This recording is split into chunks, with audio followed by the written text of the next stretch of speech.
Coucou, on se retrouve, nous sommes dimanche 10, c'est ça? Nous sommes dimanche 10 décembre, je reviens pour ouvrir le calendrier de l'Avent, il est 14h30 je crois. J'ai, comme vous l'aurez vu dans les images précédemment, commencé le puzzle. Ça m'a complètement obnubilée, c'est-à-dire que là je suis... Ça me rend folle parce que je vois bien que je me suis trompée quelque part et je ne sais pas où. Bref, on va ouvrir le calendrier, comme ça va me détendre. Donc le 10 il est ici. Et je vais essayer de le chercher d'abord. Là. Donc c'est Dragons et créatures imaginaires. Oh. Il y a un dragon manifestement. Alors ça c'est Désolation de Jaworski. Je pense. Un livre. Un livre. Oh là. Tu fais voir à maman? Oui. Donc c'est... Oui c'est ça, c'est Désolation. Désolation de Jaworski, illustré par Melchior Ascaride, illustrateur officiel des moutons électriques. Et donc c'est... Voilà, tout illustré, il est très chouette, ça fait longtemps qu'il me fait de l'œil. Donc je vous dis de quoi ça parle, je ne sais pas si ça fait partie du Vieux Royaume. Donc pour une caravane de montagne, c'est une solide bande, 20 guerriers nains bardés de fer, 30 gnomes chargés comme des baudets, oui, et autant de mules qui croulent sous les paquetages. Pourtant un calme lugubre fige le camp, ni chanson à boire, ni chamaillerie, ni plaisanterie salace, ils ont la frousse. Adapté en roman graphique par Melchior Ascaride, prix des Imaginales 2016 pour le graphisme, une formidable nouvelle de Jean-Philippe Jaworski. Donc ça a un petit côté décrit comme ça. Le Hobbit, non? Des nains qui partent en quête avec un dragon. Je suis très curieuse, vraiment très curieuse. Et c'est très chouette parce que c'est un tout petit livre, c'est une petite nouvelle, donc ça rentre dans ma palle, mais ça va pas être très long à lire et c'est chouette. Même si je ne dis pas non à des gros livres, on s'entend. Mais voilà, c'est très très joli. Vraiment très joli. Donc je suis très contente, ça fait très longtemps que j'ai envie de le lire. Donc voilà, merci beaucoup Pénélope, c'est trop trop bien. J'ai très hâte de l'attaquer, nous verrons bien ce que ça va donner. Ce que j'aime bien avec Melchior Ascaride, je trouve, c'est qu'il aime bien faire dans un peu tous les sens. Il change de format, c'est quelque chose de très chouette. Et en plus la mise en page, vous voyez, elle est un peu travaillée aussi comme ça. Bref. Voilà, donc très très hâte de le lire. Je suis absolument ravie. L'enfant fait des bêtises, il essaye d'ouvrir mes paquets. Bref, du coup, je sais plus ce que je vous disais. Ça me faisait très envie, voilà. Donc, ce que je vais faire là, maintenant, je vais monter le vlog pour ce soir, parce que c'est pas fait. Je vais aller couper les légumes, préparer le repas de ce soir, parce que le dimanche, c'est jour des légumes. Vous avez vu hier que je suis allée acheter des légumes, donc je les prépare aujourd'hui. Et j'en congèle une partie, bref, et puis je vais essayer de reprendre le puzzle sans devenir folle, parce que vraiment ça me retourne le cerveau. Donc là en fait j'ai fait le bas, sauf que le bas que j'ai fait actuellement déjà correspond pas, il manque des pièces entre deux, et surtout il dépasse les 49 cm qu'il est censé faire, donc c'est qu'il y a des pièces qui vont pas là. Donc voilà, ça me... Voilà. Mais une fois que j'aurai trouvé le cadre ça ira mieux, mais là c'est vrai que c'est... un peu compliqué. Et vous voyez, j'ai une espèce d'éruption là, je ne sais pas pourquoi. Qu'est-ce qui se passe en ce moment? Mes yeux, mon visage, rien ne va. Bref. Voilà. Donc, je vais vous laisser après cette petite ouverture. J'avais très hâte d'ouvrir, mais c'est vrai que j'attendais que l'enfant soit à la sieste. Manifestement, il ne veut pas faire de sieste.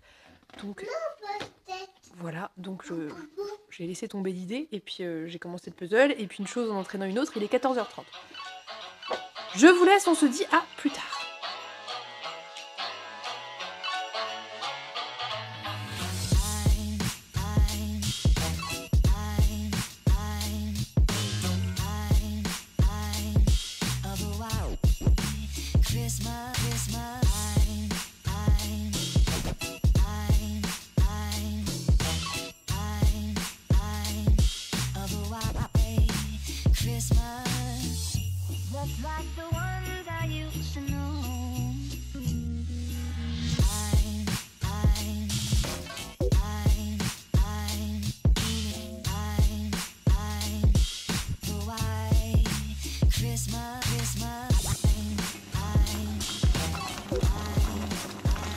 Recoucou, on se retrouve comme toujours en fin de soirée, de nuit. Mais j'ai 2-3 trucs à vous dire. Je dois faire le calendrier de l'Avent livresque et après je vous laisse. J'ai terminé Soif de sang de Rivers Solomon qui était une très très bonne lecture. C'est hyper dur, les dernières nouvelles étaient hyper dures. Ça aborde un petit peu toujours les mêmes thématiques autour des violences sexuelles notamment. C'était 3 nouvelles qui pour le coup étaient des nouvelles de fiction. et qui était, qui, voilà, comme toutes les autres, avait pour objectif de dénoncer des choses, de mettre en avant des choses, notamment vis-à-vis des femmes noires aux États-Unis, mais valable de manière générale de toute façon. Et c'était très dur, mais très important. C'est vraiment ce genre de lecture, c'est c'est dur à lire, ça fait, voilà, c'est violent et c'est cru et voilà, mais c'est important de le lire parce que, surtout si on n'est pas concerné, c'est des choses qu'il est important de saisir. Donc le rapport des femmes noires à leur corps, le rapport des autres personnes au corps des femmes noires, à l'exotisation, à l'hypersexualisation, les agressions qu'elles peuvent subir, à plus forte raison quand ce sont des femmes qui sont soit jeunes, voire très jeunes, voire des enfants, ou qui sont transgenres ou lesbiennes, ou voilà. Donc dès qu'elles ne sont pas dans la norme sociale attendue, ou qu'elles sont très vulnérables parce qu'elles sont très jeunes. Bref, donc c'était vraiment assez dur, mais ça reste un recueil que je vous recommande si vous vous sentez capable de lire des choses avec des trigger warnings très très durs. Vraiment, le travail qu'a fait Les Forges de Vulcain est vraiment très chouette parce que d'avoir regroupé ces nouvelles dans un seul recueil alors qu'elles étaient dans différentes revues permettent en fait de les mettre en perspective les unes des autres et donc d'avoir un regard sur ce que dit l'auteurice dans différents supports à différents moments de sa vie aussi. Et, et, et en fait, il y a une cohérence entre ces nouvelles. Donc bref, vraiment très bon recueil. Je remercie les Forges de Vulcain de me l'avoir envoyé. Je suis très contente de l'avoir découvert. Voilà, je sais pas quoi vous en dire de plus parce que c'est des nouvelles, c'est court, je peux pas développer plus que ça les thématiques parce que les thématiques sont toujours très communes et très proches les unes des autres et que j'ai quand même pas mal développé dans les vlogs passés. Mais encore une fois, si vous vous sentez capable de lire ce genre de choses avec des trigger warnings très violents et très durs, c'est vraiment une lecture importante et encore une fois, je le redis, surtout si on n'est pas concerné, donc si on n'est pas une femme noire et à plus forte raison une femme noire queer, je pense qu'il est essentiel de se pencher sur le travail de Rivers Solomon. Donc ça, c'est une lecture que j'ai terminée. J'ai bien avancé ce soir à Pachinko de Min Jin Lee. Je suis dans la troisième partie. Que de rebondissements et que de choses tristes. C'est terrible. C'est vraiment un ouvrage qui est d'une qualité exceptionnelle. Je suis sincèrement attachée aux personnages. Je suis sincèrement à fond avec eux. J'ai envie que ça s'améliore. J'ai envie que tout aille pour le mieux. Et c'est pas très souvent le cas, malheureusement. Il y a des choses qui sont hyper intéressantes, je pense notamment, puisque ça se passe sur une très grande période de temps, à l'évolution en fait des mentalités. Là, on la voit bien dans la troisième partie, c'est ce qu'on disait avec Coralie. Dans la troisième partie, on voit vraiment bien l'évolution des mentalités des Coréens et des Japonais aussi, mais surtout des Coréens, parce qu'on suit quand même plutôt des Coréens et que les Japonais sont pas forcément vus d'une façon très positive. Et c'est hyper intéressant aussi parce que ça permet euh, aux gens qui sont occidentaux de se rendre compte de ce qui s'est passé en Asie, en l'occurrence en Asie de l'Est, entre le Japon, qui étaient les colons, et les pays autour qui ont été colonisés, notamment la Corée. Là, on commence à rentrer dans l'époque de la Corée du Nord qui devient communiste, avec ce que ça implique aussi.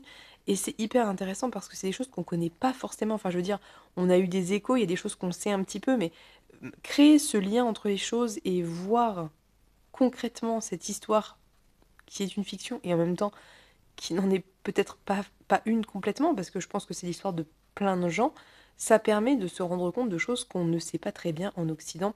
Ça n'est pas sans me rappeler dans une moindre mesure quand j'avais lu L'homme qui mit fin à l'histoire de Ken Liu qui parlait de ce qu'avaient fait les Japonais en Chine notamment.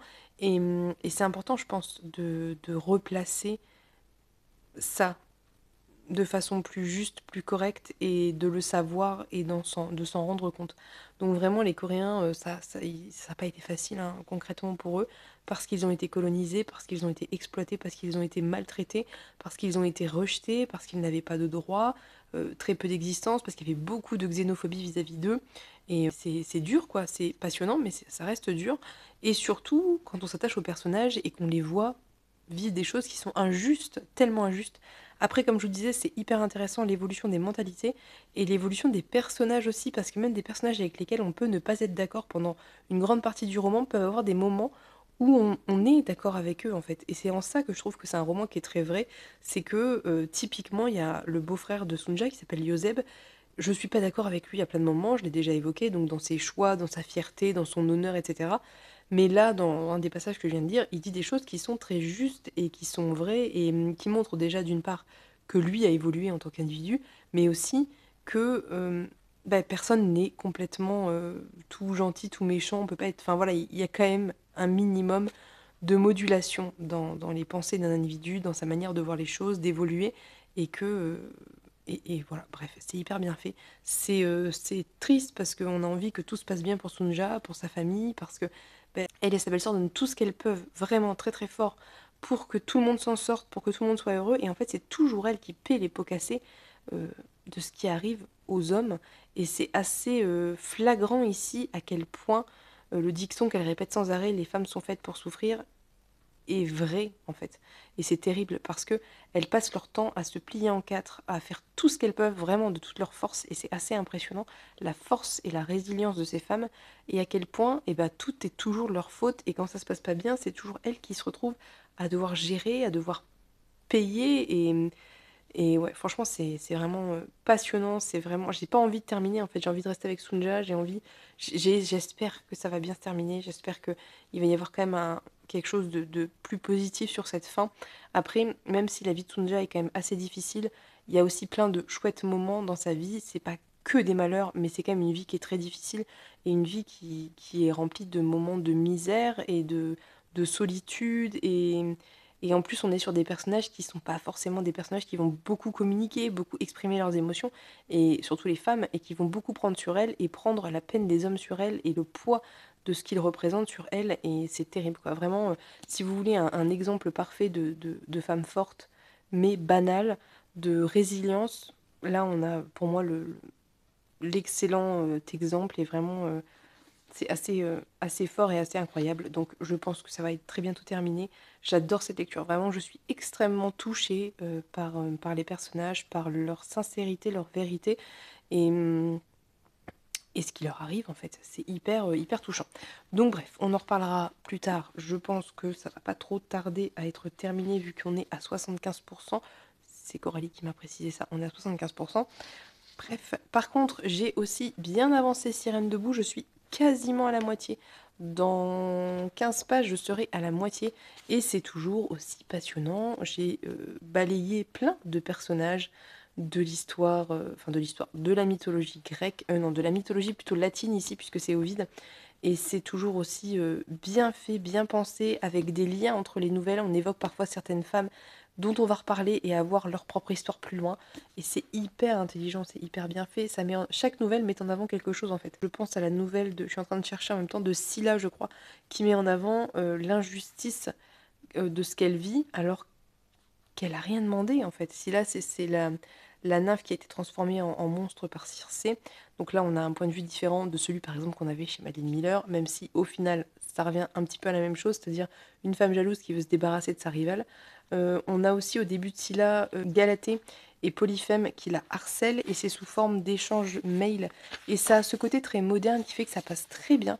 En fait, ce qui est très bon dans ce livre, concrètement, je vais essayer d'être claire et précise, c'est que ça s'applique à ce qu'on peut vivre en tant que femme à l'heure actuelle, que ce soit le harcèlement de rue, que ce soit les agressions par des gens de notre entourage ou des gens qu'on ne connaît pas, et que ça soit aussi ces moments en fait où on se sent profondément marqué par des choses que nous disent des inconnus. Typiquement, ça c'est un passage qui m'a beaucoup marqué, où il y a je ne sais plus quel personnage qui dit que bah, en fait tu passes ton temps à entendre des choses et les hommes passent leur temps à intervenir dans ta vie comme s'ils en avaient le droit. Et il y a vraiment cette notion de dépossession de sa personne, de son corps, de son être qui est hyper bien mis en avant et qui est hyper moderne et c'est très chouette je trouve. C'était un petit peu comme quand j'avais lu, vous savez, c'était aussi des nouvelles sous format un peu graphique. C'était, je ne sais plus, j'essaierai de retrouver.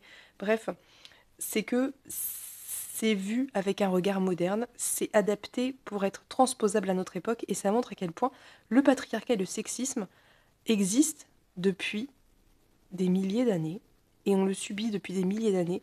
Et les sentiments que les femmes ressentent ici, alors c'est de la réécriture, on est d'accord, c'est totalement imaginaire, mais la manière dont c'est mis en avant et la manière dont on utilise le mythe de base pour mettre en avant des choses fait qu'on a ce sentiment d'universalité de ce qu'on peut ressentir quand on est agresser.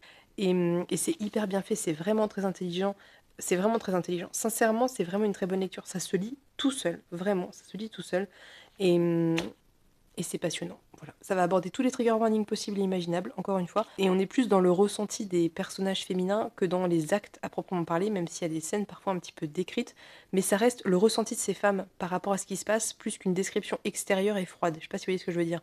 Du coup, effectivement, si on est trigger par certaines choses, ça peut nous rappeler des choses qu'on n'a pas envie de se rappeler, choses que je peux comprendre. Donc sachez qu'il y a énormément de triggers, bien évidemment, et en même temps, c'est pas étonnant. Mais en même temps, ça permet aussi de s'identifier et de se sentir moins seul et de mettre des mots, je pense, sur des choses qu'on a pu vivre et qu'on n'a pas su analyser sur le moment. Et c'est passionnant. Bref, ouf, je crois qu'il est trop tard pour que je continue à parler bien longtemps.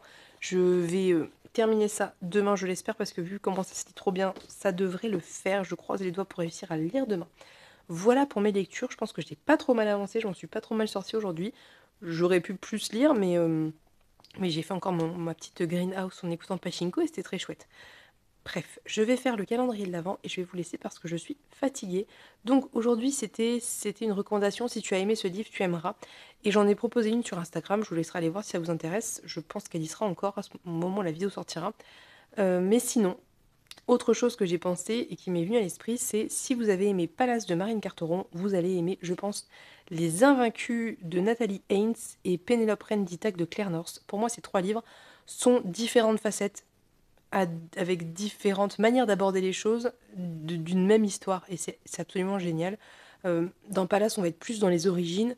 Dans Les Invaincus, on est plus dans les faits concrets, bien qu'il y ait des moments où on remonte un petit peu dans le passé. Et dans Pénélope Renditac, pour le coup, on est plus dans l'après. Mais en fait, on retrouve des personnages et des histoires communes. Et je trouve que les 3 vont très bien ensemble. Et si vous avez aimé l'un de ces 3, vous pouvez apprécier les 2 autres. C'est des écritures différentes, c'est des visions différentes. Mais le point commun à tous ces livres, au-delà de la guerre de Troie et des Troyens, et surtout des Troyennes, c'est la manière de voir et d'écrire qui a ce côté très franc, très direct et très critique sur, encore une fois, le patriarcat, les hommes, la guerre, le sexisme et tout ça. Et c'est génial. Donc vraiment, si vous avez lu un des 3 et que vous l'avez aimé, je pense que vous pourriez apprécier les 2 autres. Pour moi, c'est vraiment 3 très très très très bonnes lectures. 3 styles différents. Il y a un young adult, il y a Pénélope Rendita qui est plus dans l'attente et il y a moins d'action. Il y a Les Invaincus où on va être vraiment plus sur un roman choral. Donc c'est quand même 3 romans différents. Mais je trouve qu'ils se complètent très bien. Donc voilà, je vous propose ça. N'hésitez pas à me dire si vous avez des propositions en commentaire. Je serais très curieuse de les découvrir, comme toujours. En attendant, il est l'heure de vous laisser. Je vous souhaite une très belle journée. Je vous souhaite plein de très belles lectures. Je vous fais de très très gros bisous. Et on se dit à demain pour un prochain Vlogmas. Bye bye!